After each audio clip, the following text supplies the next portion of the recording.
Okay, good. I guess you got to go a little bit further west before you start getting those there. You know, it's interesting in the state you have. So like Miami fans are basically Miami. Like there's not really, I mean, like you go there, that's it. Kind of Tampa Bay, Orlando, that's definitely UF, no question. Jacksonville's a little mixed. Then once you get over in this part, really, really strong FSU. So this will be important. My kids are really excited about it, and I know a lot of people will enjoy doing that. So a lot of Floridians hopefully will be able to enjoy that. I want to make a quick comment on, we got news last night that we had a judge try to upset the apple cart with respect to our deportation and detainee processing center down in South Florida at Alligator Alcatraz. I just wanted to just say this was not something that was unexpected. This is a judge that was not going to give us a fair shake. This was preordained. Very much an activist judge that is trying to do policy from the bench. This is not going to deter us. We're going to continue working on the deportations and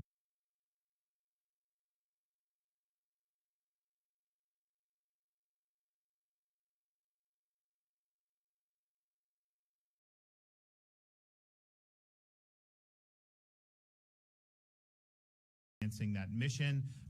We knew that this would be something that would likely happen, and we will respond accordingly. So you have people that are in this country that have already been ordered to be removed by the current system, and yet the previous administration didn't want to do anything about it. We're now in this position where we're leading the state efforts to help the Trump administration actually enforce the law and actually remove these illegal aliens from not just Florida, but from our country. And that's something that we didn't have for 4 years, and now that's something that we're absolutely on board with making sure happens going forward. And so we're not going to be deterred. We're totally in the right on this.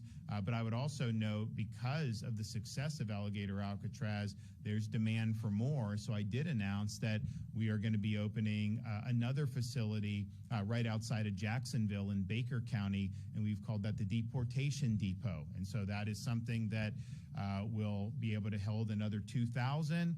There's an airport close by, and so you have the processing and then the removal, and you can get that working very, very quickly.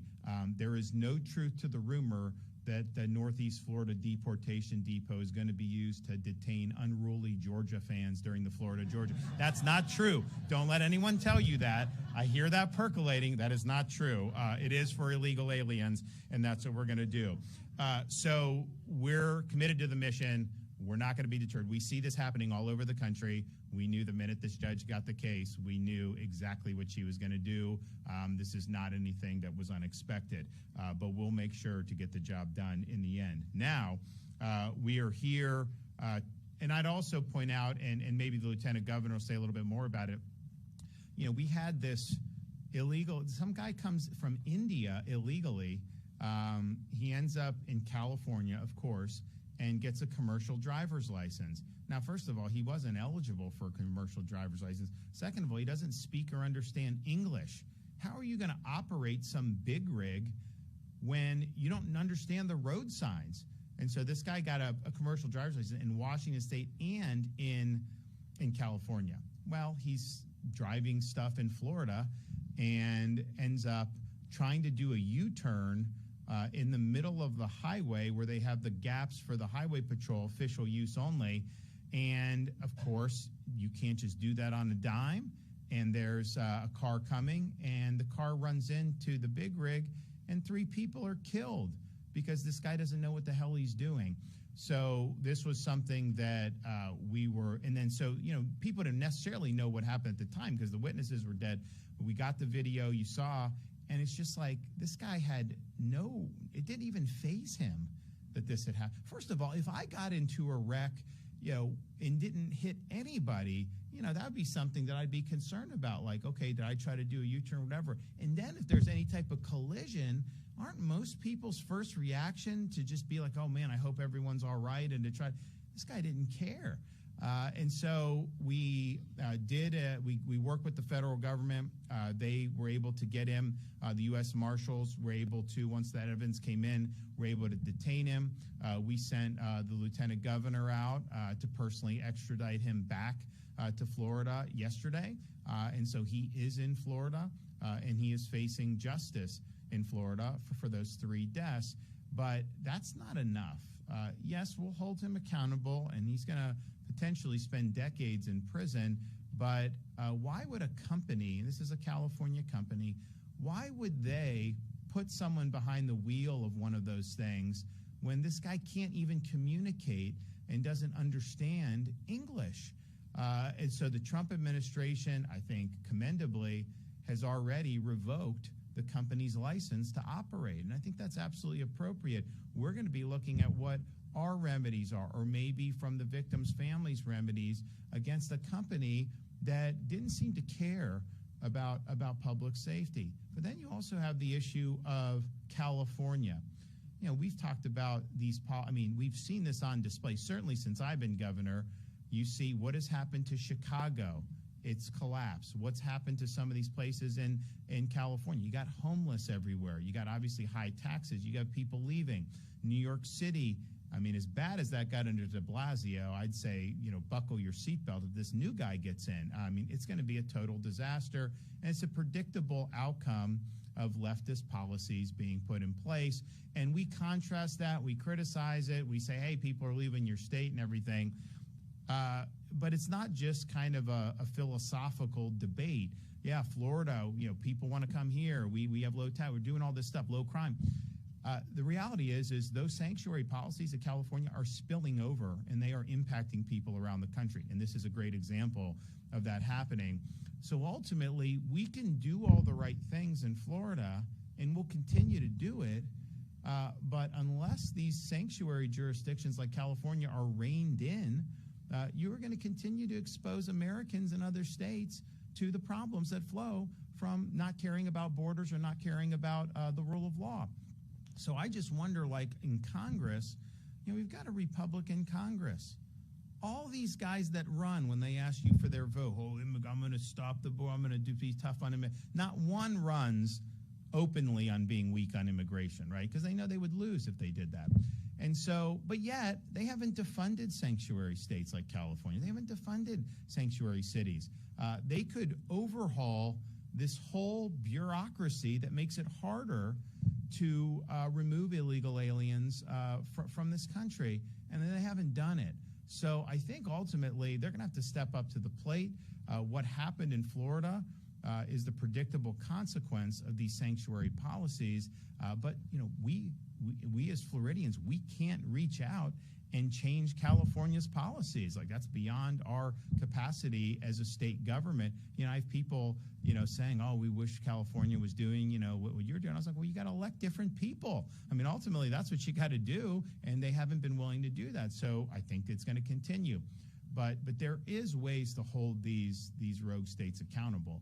And Congress has the power of the purse. Congress has the ability to regulate appropriately, and certainly can help streamline the immigration operations that are being undertaken both in Florida and with the Trump administration. So I thank the Lieutenant Governor Collins for going out there, bringing him back.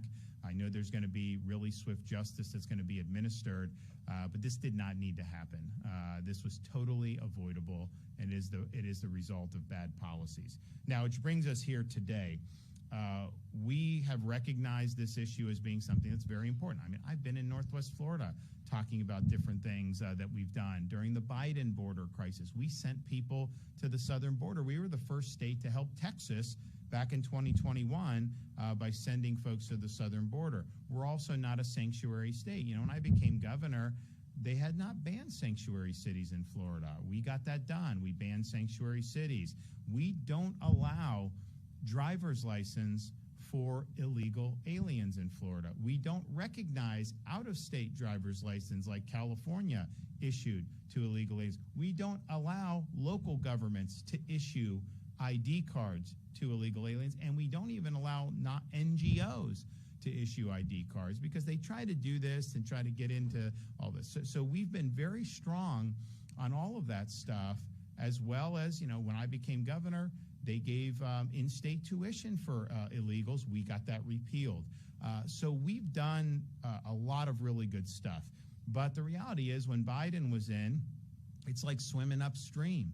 You can make sure you have good policies, but if our highway patrol would stop somebody who's here illegally, Biden's people wouldn't do anything about it. They would just release them and let them go on their business. So there was really no interior enforcement. So when President Trump won election in November of 2024, we saw that as an opportunity to finally address this issue once and for all. And we may not get another chance to do it if we don't get the job done now. So we, at the beginning of this year, I called a special session of the Florida legislature. We needed to make sure that in the state of Florida, we're not a sanctuary state, but we want to be part of the solution. We're not just going to sit on our hands.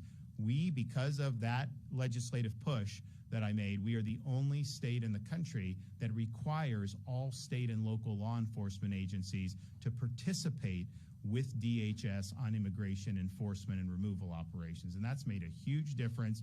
We've now set the standard. Other states are now following suit, not just on the detention and processing, like got a lot of news with Alligator Alcatraz, but so many other things that we're doing. And the Florida Highway Patrol has really been a huge part of that effort. I believe they were the first agency in the entire country to execute a 287G agreement with the Department of Homeland Security. It's a bureaucratic term that basically the federal government is blessing these state and local law enforcement officers with the ability to participate in immigration enforcement. So under Biden, if our highway patrol pulled over someone who was here illegally driving drunk, whatever they did in the criminal system here, they could do.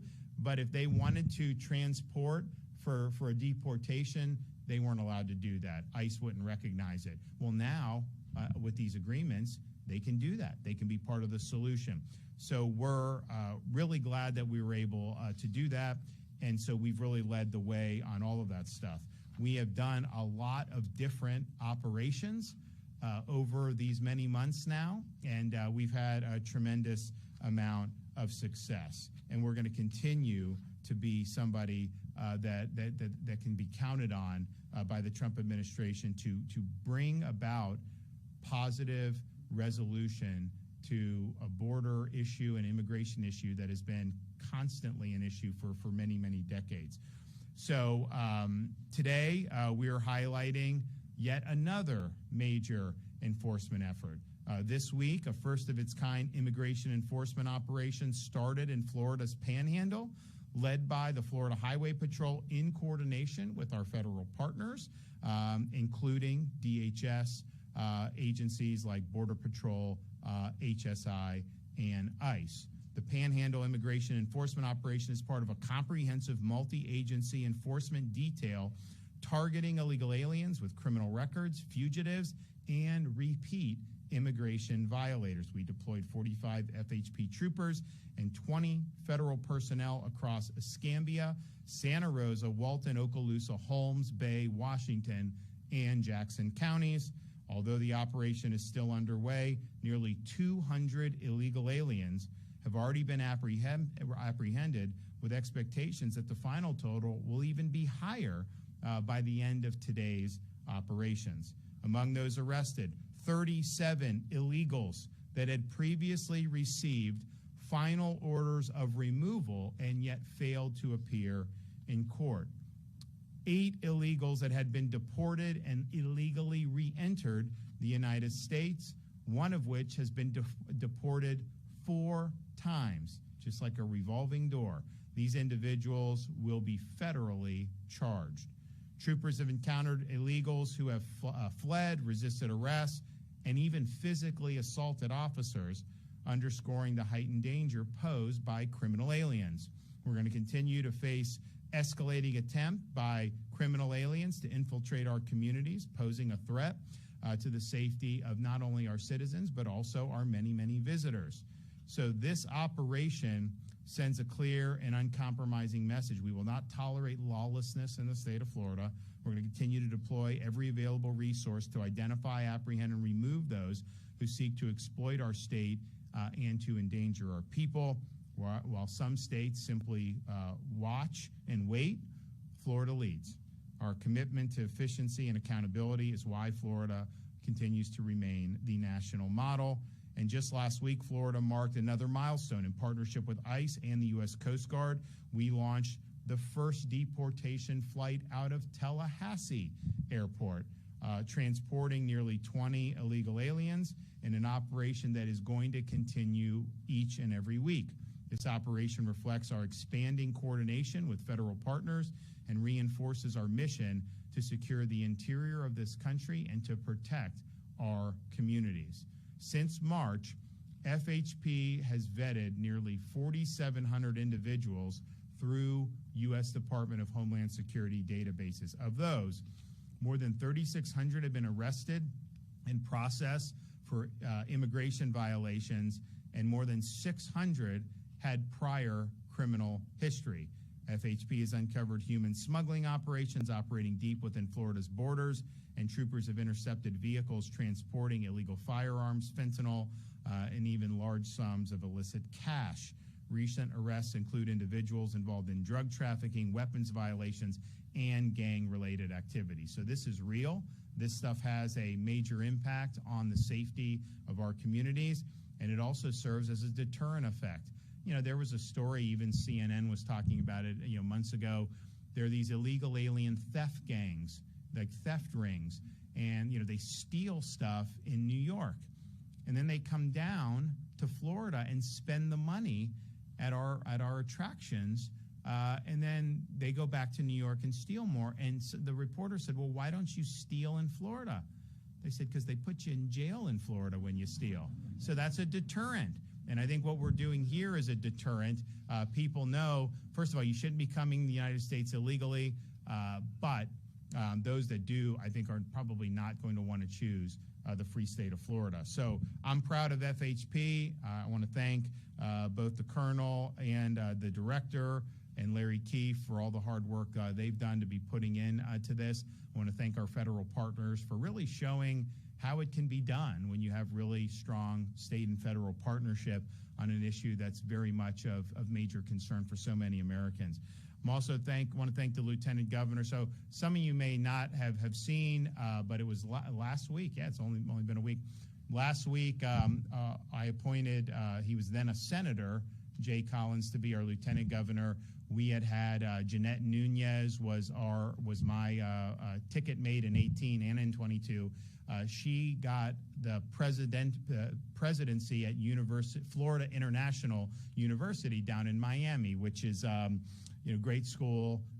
Obviously got a better pay deal than as Lieutenant Governor, and so she went to take that position. So I had the appointment to make, and Jay Collins is a unique guy because he served our country for 23 years in uniform as a Green Beret. He was involved in all kinds of special operations activity in many thorny places. He's been decorated with Bronze Star, Legion of Merit, Purple Heart because he's been wounded in action. But one of the unique things about him is he actually ended up even losing his leg. And rather than take a medical retirement, he became the first person in the history of the Green Berets to requalify as a Green Beret with a prosthetic leg. Not many people would be able to do that. And I recruited him to run for Senate years ago in a district in Tampa, which had been a Democrat district. And they had a Democrat incumbent senator. And, I knew he could do it because he's got a great story. He's been serving the country and his community in admirable ways. And he was able to win that and beat a entrenched Democrat incumbent by double digits. And so that's really shown because I think people saw, this guy's the real deal. When he wasn't doing his senator duties, he was leading charities that would respond after disasters like our hurricanes that we had here, Hurricane Ian, Hurricane Helene, probably Hurricane Michael back in the day when he was there for that. And that's being there immediately and helping people who need help, stabilize, helping the first responders with meals and other things that they need. And he even recently, when the Iran-Israel conflict broke out and the rockets are raining down, we had a lot of Floridians that were over there We had people that were students that were studying over there. So a lot of people were really worried, and we've helped in these situations in the past. So, of course, they call us. And so I authorized rescue missions out of Israel, and we ended up getting thousands of people out of Israel. We flew many back to Florida from Cyprus. But then Senator Collins he flew to Israel himself. He's on the ground, and he's personally rescuing people in the midst of the Iranian barrage. And so that, to me, shows that you're somebody that puts service above self. That's why that I have dubbed him the Chuck Norris of Florida politics.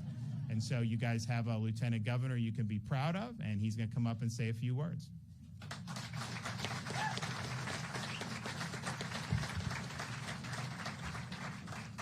First off, thank you. It's great to be here today. And it's kind of hard to live up to that introduction. Thank you, Governor.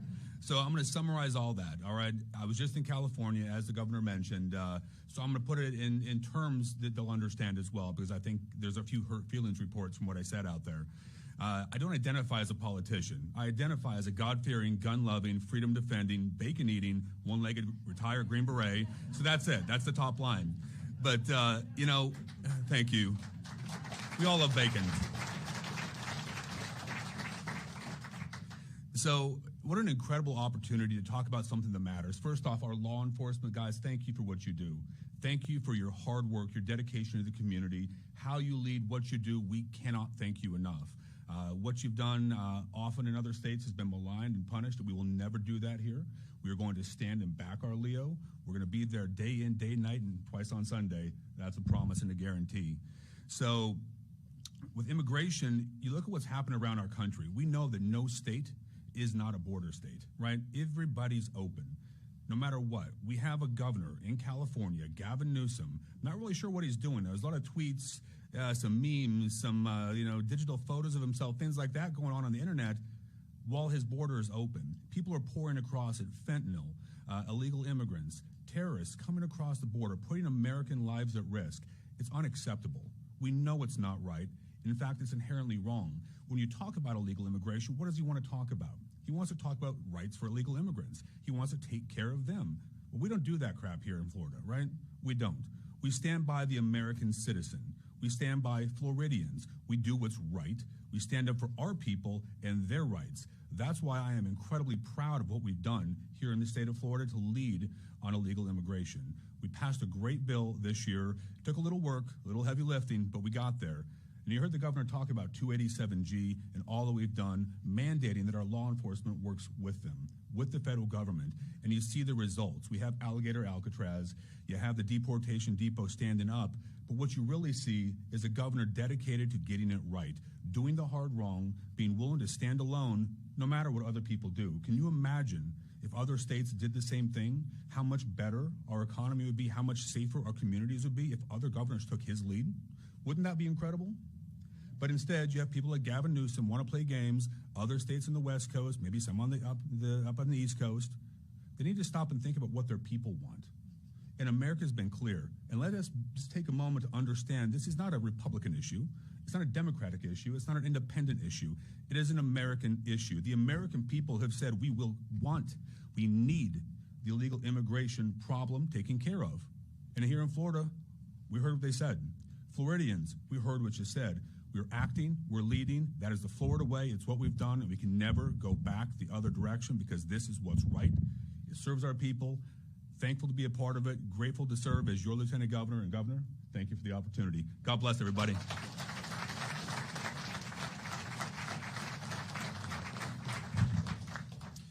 Thank you, Lieutenant Governor. Thank you. I appreciate the opportunity to speak to you today, and I want to thank Governor DeSantis and also Lieutenant Governor Jay Collins for putting Florida first, but also putting America first.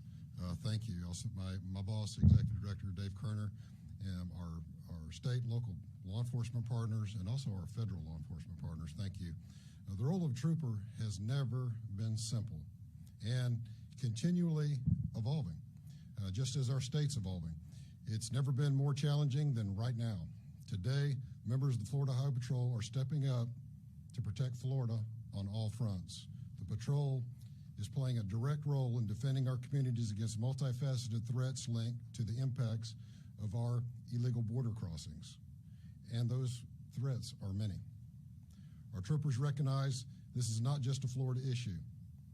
The impacts of illegal immigration threaten America, and we consider ourselves members of America's law enforcement here in Florida, just as we consider our governor America's governor. Criminals do not recognize jurisdictional boundaries, and our responses demand cooperation well beyond county lines and local jurisdictions. In recent deployments, troopers have worked side by side with our federal agents, working together as resource multipliers. This cooperation, our efforts are not photo ops. These are boots on the ground operations where commitment, intelligence, and professional cooperation protect and even save lives.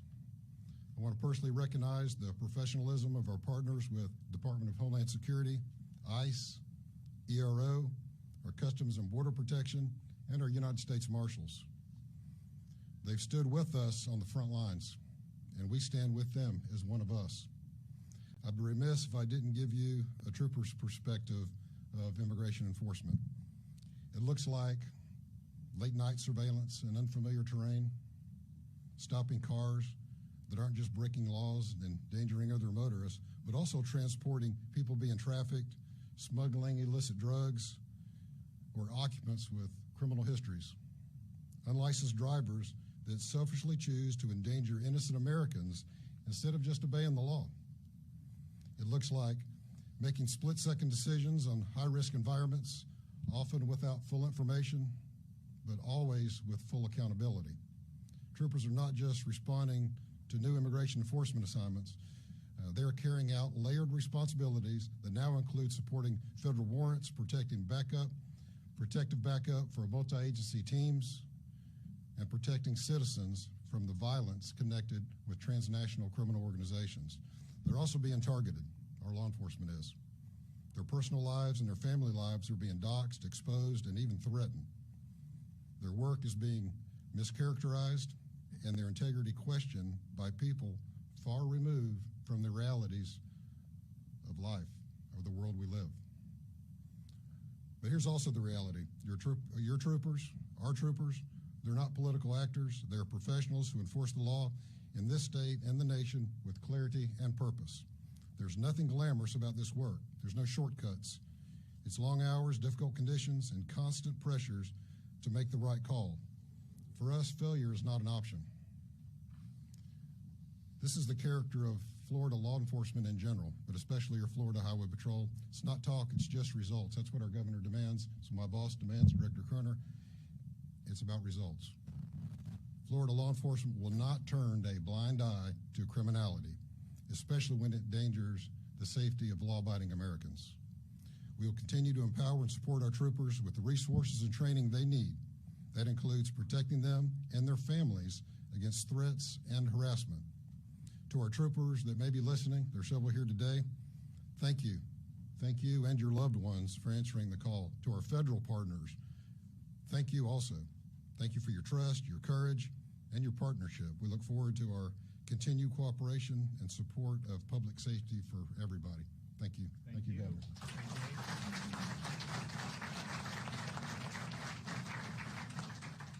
Governor, honored to be here with you today here in Bay County. Lieutenant Governor, congratulations. One of the coolest things about this position is that I get the honor of traveling around the state of Florida, and I get to meet troopers in every corner of this great state, every county, all 67 counties. And one of the dynamics that has happened over time is that when I meet new troopers, there's about almost 2,000 of them. It's hard to meet each and every one, but I've had a chance to meet most of them, and almost every time, and it happened yesterday several times when I was out on the operation, is they come up to me and they say, thank you, Director Kerner, thank you, Colonel Howes, for allowing us to be cops again, for allowing us to be able to serve and protect. And that has very little to do with my leadership. I try to pick the best commanders and command staff for the agency. But at the end of the day, it's a testament to our governor. Leadership matters. And these troopers didn't sign up for law enforcement and to be a state trooper for the pay. I promise you that. They didn't do it for the pension. They did it because they deeply care about the safety of their communities. And when they have to work under policies that restrict their ability to be effective, it breaks their heart. And so, Governor, thank you for what you have done for the Florida Highway Patrol. These troopers behind me are out there kicking butt, and they're taking names, and they're honored to do it, but it's because you allow them to do their job. And when you appointed Lieutenant Governor Jay Collins, I said, oh my gosh, it's going to get even better. And so we know you were with our troopers out there in California. We know that you're an operator. It's an amazing thing to have two leaders as our governor and lieutenant governor that are veterans of the military, that care about the welfare of the people that they're serving. And so it's an honor to be here with you today, Lieutenant Governor, as well. Just want to speak briefly about what's really going on when we're talking about illegal immigration and 287G. I want to give you a little bit more of a granular perspective. We were, of course, the first state to execute 287G agreements. Florida Highway Patrol was the first agency to sign that agreement. And the governor talked about, action, getting things done. So it's great to do all these signing and everyone's getting deputized, but what are we doing with it? And what Florida is doing is leading the nation. We're here to build a model that can be exported to other states. The truth is, with the millions and millions of illegal immigrants in this country, if we're going to have a meaningful opportunity to fix what has occurred over the last 4 years in the prior administration, it's going to take more than signing agreements. It's going to take capturing people, apprehending them, and deporting them. And the tip of that spear is the Florida Highway Patrol. But we want this model to be exportable. If it's just Florida, it's going to help Florida, but it's not going to solve the problem nationwide. So in the past, since March, we've arrested over 3,600 illegal immigrants, the Florida Highway Patrol alone. We are now entering a different chapter of interior enforcement. And we stood up, the governor announced a couple weeks ago that we have stood up our own internal full-time immigration unit within the agency. I had a chance to testify in that case against Alligator Alcatraz, and I was trying my best, promise, Governor, trying my best to explain to the judge what is actually happening. Why are there so many apprehensions? And if you look at the footprint of Border Patrol and ICE in Florida, there's about 600 agents combined. There's 2,000 agents now just in the Florida Highway Patrol, and then you have our 67 sheriffs that are engaged. And so it's going to be a massive, massive lift. And so we've stood up our own immigration unit, and we've had the opportunity over these last 3 days to test that model. And really, we say it's 3 days, but it was really about 18 hours of operations. And we apprehended 100 and almost 90 illegal immigrants in that time period in just a couple of counties. If you were to think about putting all those people in this room just for scale, I don't know that you could fit all of those illegal immigrants into this room. As the governor stated, a lot of them had criminal histories. Many of them tried to escape. We engaged in pursuits and foot pursuits, but it's important work. And so moving forward, we don't have a fancy title or operation title, right? We had Operation Tidal Wave. We don't have those anymore because the reality, Governor, is at your direction. This is the way that it's going to be, right? So our immigration units are going to be in every county, full-time. We're going to be in every community. We're going to touch every corner of this state, and we're going to do our job, and we're going to remove illegal immigrants. And we're going to export that model. Our hope is we're going to design that model to be exported so that other states that have supportive legislators and supportive governors will take on this mission and task. And so I could not be prouder of these state troopers. What I saw out there over the last 3 days was amazing professionalism, amazing enforcement efforts. I just got a call right before we started this press conference. Our troopers are out there in Bay County right now. They called and said, we got 15 more, and that was within the span of an hour. And so this is an effort to try to recalibrate what has gone on in this country with illegal immigration and make our community safer. And just one last point, if I may. We could not have a better partnership with ICE, with Border Patrol, with the Department of Homeland Security, but also our local law enforcement leaders and officers. I know Sheriff Ford is here today. Every sheriff in this county has established what is known as a basic order and agreement. And what that allows us to do is drop off illegal aliens at our local jail, whatever county we're in. Before, we would have to drive hours and hours to a federal facility. That effort alone has allowed us to apprehend hundreds upon hundreds more illegal immigrants in just a couple of days. And so we're thankful to our sheriffs, we're thankful to our local police departments. I'm excited for what is to come, but I also want to be candid. To those of you watching, whether it's in this county or in South Florida or Tampa, Florida Highway Patrol has a mission that the governor has tasked us with, and we will execute on it. And our communities should anticipate that we will continue to remove illegal aliens from the state of Florida. We will do it with diligence, we will do it with pride, and we will do it with professionalism, but it will be done. And Governor, I promise you that, and I thank you for your leadership, sir. Okay. Keith?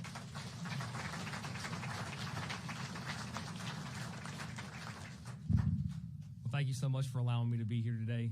Since day one in office, President Trump closed the border to the illegal aliens invading our country, finally having the most secure border in our country's history, and all we needed was a new president, President Trump.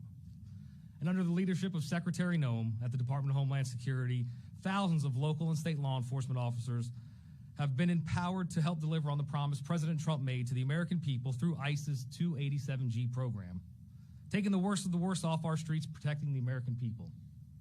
And what you see here today is a testament of the partnership we have with the Florida Highway Patrol and how effective state and local partners can be in combating the illegal immigration challenge America faces.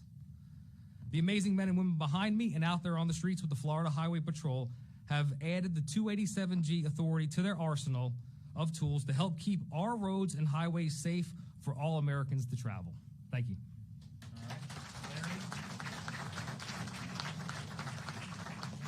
Thank you, Governor. Most of the things that needed to be said and should have been said already today. And just so you know who I am, I'm Larry Keefe. I'm the Executive Director of the State Board of Immigration Enforcement.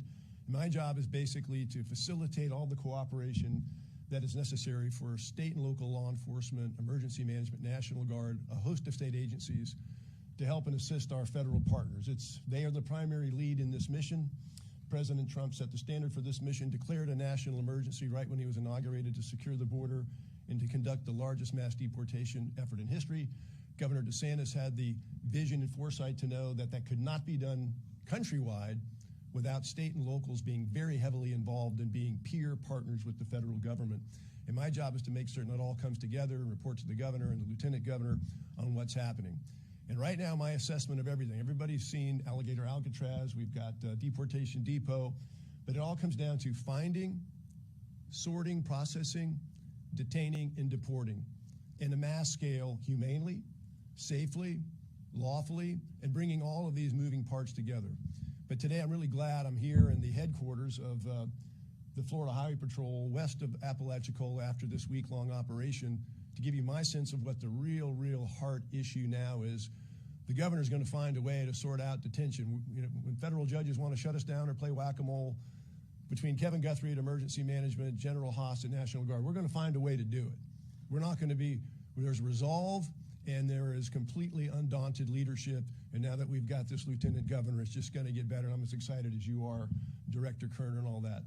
But after spending a good amount of time, and not just this week beforehand, with you all, with the line, with the people that are actually making it happen and having a lot of real discussions in the rain, in the lightning, while you're still breathing hard after chasing somebody through a parking lot or into the woods, while you're trying to humanely, properly, and safely arrest someone, have them want to fight you, and have a family at home, and to have the risk of you hurt your back, you just broke your finger, and that's going to annoy you and annoy you and annoy you and fill your day, and you got to go home to your family. That very real discussion, and the number one thing that you all want to know, and I just admire and respect you for it, is do you all have our backs?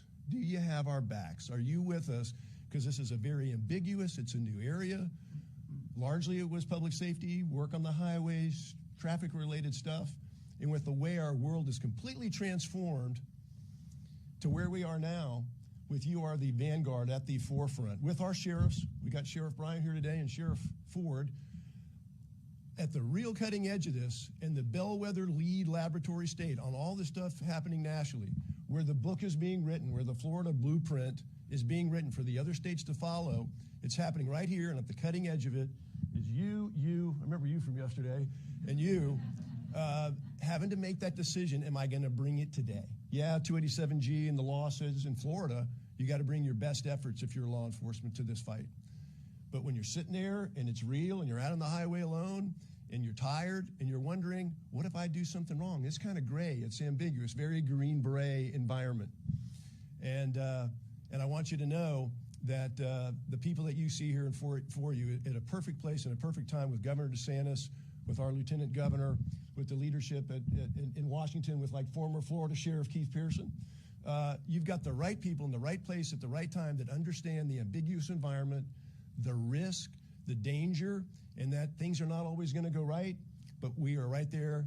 He has your back, he has your back, and they are worthy, and the people of Florida are worthy. And we always hear America first, and by gosh, America first, but Floridians first, Floridians first. So when you go home and you're having to deal with doxing of your families, your personal information being put out there, people telling people what hotels you're staying in when you're on operations, we've got your backs. We're going to find ways to sort through that. But when you make that decision each day on whether to bring it or don't bring it, Florida is worthy of it. Your country is worthy of it. Your country cannot do it until we get things squared away in Florida. And we're just about there to really get in this where we can scale it and then take it nationally. So thank you all. It's been a great week, and I'm glad we're finishing it up in your headquarters here in Panama City. Thank you.